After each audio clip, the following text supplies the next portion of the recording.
Human beings are communal creatures, and we're based at a genetic level to be connected with each other.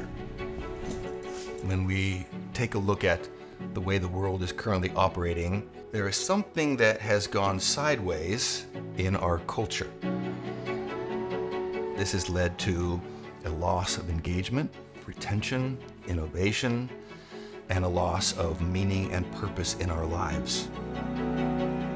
When we follow all of these big challenges of humanity upstream to their source, they all lead to one thing, and that is the loss of our kinship systems. Exploring and integrating how to reclaim our kinship is the solution for our sustainable success, our ability to innovate, to be competitive, to hold each other accountable for significant goals. Reclaiming kinship is what will save us and always has.